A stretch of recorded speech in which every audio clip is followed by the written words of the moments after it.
Adam, I want to thank you for joining us here on Gain, and wanted to chat with you quickly about the Lineage project. And maybe you can fill us in first a little bit about yourself and the job you do, and then we'll get talking about that project. Sure, thank you. It's good to be here. My name is Adam Ramdin. I live and work in the United Kingdom. For those of you for the North England Conference of Sunday Adventists, I work as a youth director, so work with young people, young adults, and that's my day job, so to speak. I'm married, have one son, and live just outside Nottingham, England. Awesome. How far away from London? I've been to London. That's about it. About 2 hours straight north of London. Okay, awesome. Roughly. So 2 hours away, yeah. Tell us about this this Lineage project, where the idea first started and how long ago that was. Sure, Lineage, the idea started, it would be close to, I don't know, around 4 years ago now. I was youth director back in 2016, and one of the young people that I worked with in capacity as youth director, who filmed sermons and came to camp meeting and did that kind of media work, he approached me with an idea to film a few videos on the Great Controversy, which he was currently reading at the time. He said, let's do some videos in London, and I said, okay, well, let's go to Oxford and Cambridge and Lutterworth as well, because they're all sites that I'd visited many times when we have overseas speakers come to visit England. I said, oh, we could go film a few episodes there as well. I said, let's go to Scotland as well.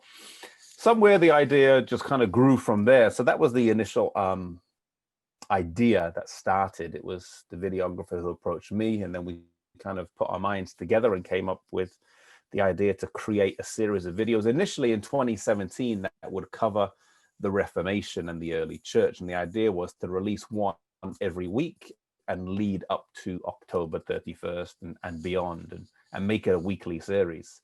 And that was the initial idea. Started from a few videos and it turned into a year series, so to speak. Yeah, right. So that was Clive Coote, was it? Yeah, that's Clive Coote. Does he have a lot of videography guy. experience behind him, or was this one of his first major projects? In Adventism, it may be I'm not quite sure, to be honest. He has a lot of experience behind him. He did a degree in videography, or I don't know exactly what the title was, and he had done a lot of church work. He'd also helped to start a few other ministries before that, and he works in the secular world as well for using his skills there. He worked for Sky Sports and editing Premier League football games and that kind of stuff. So it wasn't like his first gig. He had education and experience, secular and in church and stuff. But this was I actually had no idea how gifted and talented he was. He just used to edit sermons for me, which is, if you know what editing is, that's basic. And that's all he would do. I had no idea he had all these, this editing skill that was far superior to anything I'd ever seen before. So it was a pleasant surprise when I got the first draft video. Awesome. So what was the first series meant to be? Was it meant to be, just a couple of hours of Reformation content, or did you imagine a whole first season? From when we started, his idea was just a few videos. By the time we kind of birthed the idea, I don't know exactly how the conversation went. I can't remember. It was to have a series of videos that would go every day, every week of the year. At the time, we were releasing devotional videos on the NEC Youth YouTube channel every Friday. And that was something we were doing all throughout the year. So we just said, oh, well, we'll do these videos on Wednesday then. So we have a content for another day of the week. And that was the idea. So it initially was an idea to do it on a weekly basis throughout 2017, just because it was another day of the week that we didn't have content. We had something on Monday, we had something on Friday. So this was now something on Wednesday. And so initially kind of was a project that was birthed by under the youth department that I was running. Yeah. And where did initial funding come from? Did your youth department budget cover that? It did initially, but when I say it covered the logistical expenses of the travel and the accommodation and things like that. It covered maybe a small, no, not even equipment. I think Clive bought his own equipment that year, and it didn't cover any editing because I said, Clive, you know, how are you gonna do this? Because I don't have a budget to pay you. And he said, well, it's a passion of mine. I'm gonna, you know, I'm doing it for free. I said, okay, you know, so the budget that we had that year was ridiculously small. It just covered the expenses, and everything else, whether it was him or other people who came, it was all a complete sacrifice of time, and not just on set, but afterwards as well. Mm-hmm. Okay, so talking about the project now, with the episodes that I've seen, at least, there's sort of 4 to 5 minutes of topical chunks that come through. What does the process look like for filming one of those? Is there a specific list of episodes you're trying to shoot and you write scripts very specifically, or you just travel around and looking for locations that have some relevance and shooting on the spot? How do you organize it? We plan before we get there, so we'll do some research on where we're going. I guess it would start off with planning out the episode topics or titles to start with, and you know, with the Adventist history, would look through Adventist history and see which are the key people or events that we think would fit, and then ask the question: is there any location to film them? If there's no location to film, then something may get crossed off the list, because it's hard to create content if you're just filming in a barren field somewhere. With the current season on Creation to Kings and, you know, the biblical history, there will be a fair few episodes where there's not exactly a specific location, but we still have a lot of B-roll on site. So the idea would be, with the current one on season 3, which is covering the Bible, we want to cover the main people and characters throughout the Bible narrative. And so we just look through the Bible, look through the Conflicts of the Age series, and pick out. And it's kind of a tough one because we're cutting out so much good stuff as well. But we can't be doing 500 episodes, if you know what I mean. You've got to try and keep it. You can. Eventually, but we may go back and do some. But I think, you know, to release a season of like 12 or 15 or 20 is more palatable than this is our first, you know. Is there like a film fixer that goes ahead of you and gets approval on your locations that you're filming, or do you just have to show up and hope that you can film there yourself? We show up and hope for the best. I mean, there's a lot of things that we wish we could do, maybe if we had budget or time to plan. All of us are doing this part-time. I may use holiday or get a little bit of time from work, and everyone else is using holiday. So none of us really have had time thus far to go ahead of time and scout out. So we're often driving, scouting, shooting, all like in the moment. And it's kind of run and gun, I guess, is one of the words I've heard the camera guys use. We just kind of get there and figure it out. So it would be nice, but we haven't either had the time or the budget to do that, unfortunately. So we do as much research as we can online ahead of time in terms of where we may want to film, and, you know, read around the places and locations, but that's as much as we do at the minute. Yeah. Give me a bit of an idea of the how the content's organized, because I have seen some long episodes or some half-hour or hour-long sort of chunks, but then I've seen a lot of these 4 to 5 minute episodes. Is there specifically just seasons that cover different topics, or is it just you go wherever you can and make as much as you can content? It's actually all of them are 5 minutes long. The longer ones that you would have seen that are 30 minutes or just us stitching them together for broadcast TV. So we just stitched them together for a 28.5 for broadcast, but it was just a collection of the 5 minute episodes anyway. So that's kind of our standard format, to do them short, shareable. Our target audience was social media, and still is social media. Hope Channel and a few of the 3ABN and a few of the places have picked them up and they broadcast them. And that's great. You know, we get people that watch them through that, but our target audience was always social media, and still is, YouTube, Facebook, and so on. So the short formats for that. And I forget the question the second part of the question you asked. Yeah, that's all right. Me too. I was just wondering if there's, I was just wondering like what sort of organization there was around the way that you're filming it. So are you doing specific series on countries? Are you doing it by country, or are you doing it by topic? Okay, at the minute we're doing it by, I guess topic would be the answer to your question. We are, season 3 is the Bible. So what we've done is we just split the Bible into 4 sections, 2 sections on the Old Testament, 2 on the New Testament. So rather than being a one long continuous, for example, 70 episode series, we've broken it down to have, 15 and then a break and then another 20 and then a break and then another 15, partly just to kind of keep it in more bite-sized pieces. And also it gives the editors, breaks in between as well. Mm-hmm. We learned from doing 48 episodes and then doing 52 episodes. It's quite heavy on the editor to just have, be churning out 52 episodes weekly. So it just gives us a little bit more time. We can promote the different seasons in between as well, and gives a, time for people to catch up as well, because not everyone watches them every week. Yeah, it's a huge. How many episodes are you up to in total now? We have released in total 48 plus 52 plus 13 or 14. So it's around about 100, and there's a few extra ones, maybe 116, 17 have been released so far.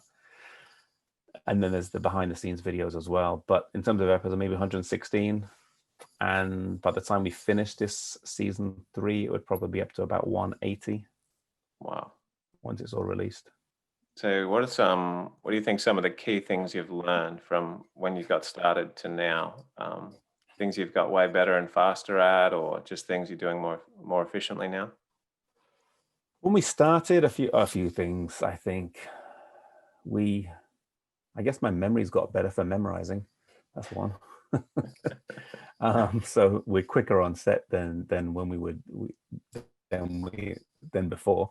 When we started, Clive said, don't script, just kind of write points and talk. But then he didn't like there to be any ums, ers, pauses, or breaks. So then we started, after maybe the first 15 or so, started scripting and memorizing, and then that sped things up a lot, because it just sped things up. So that's one thing that we learned on set. I didn't even know there was such a thing as a teleprompter at the time, so I didn't even know that I had the option not to memorize. But anyway, that's how we've done it always, and that's kind of the way we do it, and it just is easier. I think Clive as well, with the editing process, it's gotten quicker. He's got a format, he's got a structure, so I know that whereas it was taking him X number of hours, it's shorter now.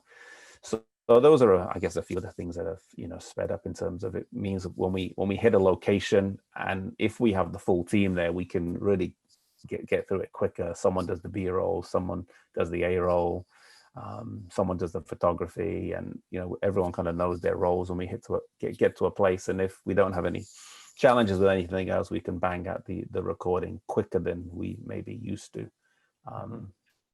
Yeah. Awesome. So a project like this obviously is useful content around the world. It's not just the youth department's responsibility to fund something like this. So how have you gone about monetizing the content, or have you been able to sell the content to Christian television stations, or you just have to fundraise on your own? We haven't really sold the content to the Christian stations. Maybe that's a weakness of our team in terms of our marketing department. But in terms of Adventist, we've had a few donations that have come from some of the channels who show it, but it's not been something we've always insisted. It's something that some have given and some haven't. We've always wanted to have it as freely shared as possible, with more of a, I guess you'd say, an evangelistic mindset than a monetary mindset, just to get it out there in as many places as possible. So a lot of people have translated it or dubbed it. What we have done is we've just asked for donations, and we have a Patreon page as well, which has been quite fruitful in the last year or so since we started it. So I guess our model is, we produce it and release it for free, and then we rely on donations that come in, as opposed to kind of monetizing the viewing of it. Mm-hmm. And is that now quite sustainable? Are you able to pay your editor rather than them just doing this for the love of the project now? We do. I don't think I still think we're not paying them a full daily rate. So there is still a lot of sacrifice in terms of, if you compared what we give him to what he would charge, Joe Bloggs who comes and asks for a job, it's different, but it's still awesome. It's more than better than nothing. Better than nothing. Yeah. What do you think? Was there a lot of thought put into initially who the target audience would be, other than just like people on social media? Was there any focus on who you were trying to reach, how you were trying to reach them, and where you were trying to take them? In terms of where we're trying to take them, yes. In the journey of the videos, I guess you say the story that we went through initially, the idea was everything would be chronological and build through season 1 and season 2. So the idea would be we take people on a journey from the early church all the way through the Reformation and then leading up through Adventism. That was kind of the journey for that. Now we're going back in time, and the idea is we're taking people on the journey through the Bible. Not an archaeological series, but the story, the narrative of the Bible is where we're trying to take them. So yeah, that in that sense, I guess we've kind of, the idea is everything kind of builds and goes from week to week if people follow us on that, but they can still stand alone as a standalone episode as well if people just watch the 1 or 2. Yeah. Is there any strategies to link people through to Bible studies, or is that those ideas still open for discussion and development? We do have some study guides for the series on the Reformation, and we've promoted those through our website. It's on the Apple Bookstore at the minute, and we're working on getting it on the Android store. So there is link to that, and eventually we hope to have study guides for season 2 and then for season 3 as well. So it's not so much a Bible study, more like a small group resource, I would probably say. And then, distribution strategy. Have you found that certain channels are better than others, or are you getting more traction with certain parts of the world than other parts of the world? In terms of location, America is probably our biggest. England is our second. Philippines, Australia are 3rd and 4th, around there. And after that, it varies. Initially, when we released them, we were getting bigger views on Facebook. Now, you probably know this more than I had. I'm not sure what happened somewhere in 2018 or 19. They changed some algorithms, and it's harder to get views on there now if you don't pay. So, to boost your post, initially we were just relying on organic traction. We did boost several of our posts on there, and then you could target what countries you boost them in. But I stopped doing that in the last year. I've stopped paying to boost posts on Facebook. I find it's a bit of a, I don't know. It's almost, I don't know if it's the best analogy. It's almost like they treat you like you're addicted to a drug. Once you pay it, once you got to keep coming back, because I don't know what it does to. I don't know the technical side of it enough, or the marketing side of it enough, but once you've boosted one, it's kind of like you're hooked on to keep on boosting. So I wanted to get away from that. I'd rather put money elsewhere. We still get decent views and shares on there, but I just wanted to rely on organic traction for that. YouTube is the one that we've really kind of put our energy into building that audience. I find the Facebook audience, you may get, say 4, 5 or 10 or 20,000 views in the first week, and that's it. You never get views on that video again. They kind of, they get lost on the timeline and it's over. Whereas YouTube, if you build your subscribers, which it's harder initially than building likes on Facebook, because you can't invite anyone to subscribe to your channel. So, but building the subscribers has really helped. And once your subscribers go, then your views go. So initially our YouTube views were way lower than our Facebook. Now it's the other way around. YouTube is way higher than Facebook. And those views are steady, that you don't get the initial jolt in the arm or boost straight away, but they just steadily keep going up. And so that's been where we've been pushing our Instagram post and our Facebook post, encouraging people to go into YouTube and subscribe and just build that one up, slowly but surely. And it's paying off in the end. So after 3 years of releasing some pretty solid quality content, is there any good feedback or testimonies that you've had from viewers? We have had several good testimonies or feedbacks from viewers. we get the comments on Facebook, sorry, on YouTube videos that say things like, I'm an atheist, but this is pretty cool content, or I'm not a Christian, but I'm watching this. We have quite a number of people that have told us that they have been shown these videos in school. Like school kids come up to us. I was down in Australia, and a couple of school kids came, and they weren't from an Adventist school or Christian school, but they said our teacher showed us these in religion class or history class, and just like, how on earth did that happen? But that's pretty cool. Even here in the UK, I've had when I've been traveling to the churches, I had 2 school kids that came up to me and told me that their religion or their history teacher showed through a Lineage video on in class. One of them was a Adventist kid that goes to a Catholic school whose teacher was an atheist, and it was a religion class. So there's a whole lot of different dynamics there. But he was using, episode 3 in his class. So that's encouraging when we hear that it's used out. We know that a lot of churches show it. We know a lot of schools, Adventist schools use it. A lot of Adventist, history teachers use it. But when we hear outside of our faith community, people are using it, that's quite encouraging. We had someone that told us, I had one person that came up to me and said, it was what him and his wife bonded over and used to save their marriage. They were really struggling, and they started watching Lineage together, and it led them to Bible study, and things kind of got back again. There was another person who wrote to us and told us, when this COVID-19 pandemic hit, they were, for want of a better term, isolated on a maybe this sounds a bit idyllic, on a desert island, but not really. But they had a job in tourism. Tourism tanked. They were sat on this island somewhere with nothing to do, and he just started binge watching Lineage. And this is someone who had been active Adventist. They had wandered from God. They binge watched because one of their friends got them onto it, and after binge watching it, it got them back on track spiritually, and in their spiritual life. So we've heard a number of stories like that of people who it's just rooted and grounded them, or it's brought them back to God, or awesome. It's just, yeah. So it's been used to save a marriage. You don't know if it's been used to create any marriages yet? Not yet, we're not sure, but I'm hopefully. Okay, I'll see what I can do. We'll see if we can get that one on the cards. Where to from here? What's next after this project? You've got the Bible series, of course. Bible series, and so we've still got content that will take us through probably until all through 2021, and probably the first half of 2022. We still have places to film, though, to finish that.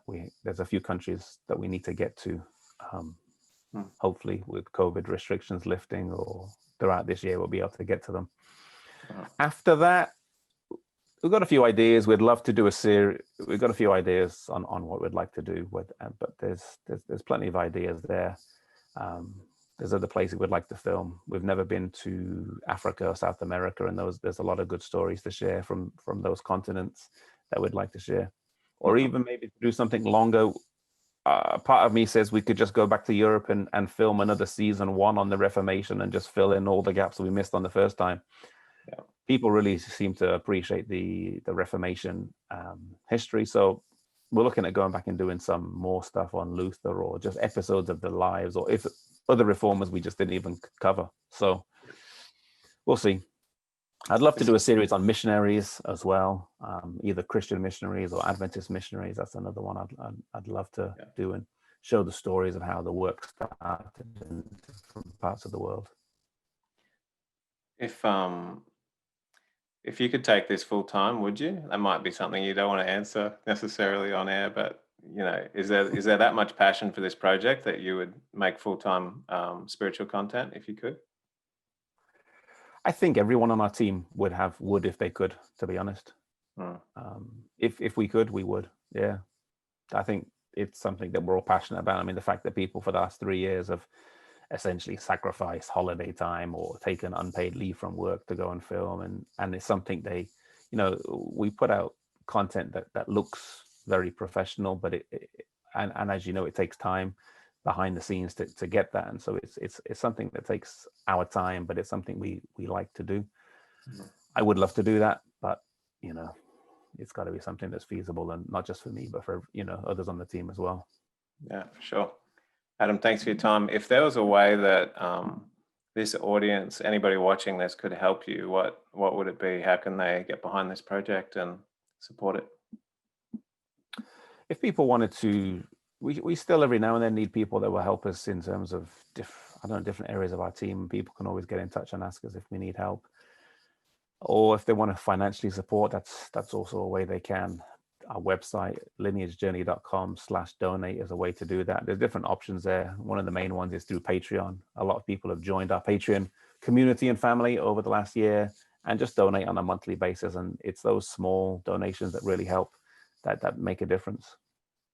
So, but we're just thankful for everyone who has supported us over the years and continues to do so. It really makes, everything makes a difference, and it's all a blessing. Sure.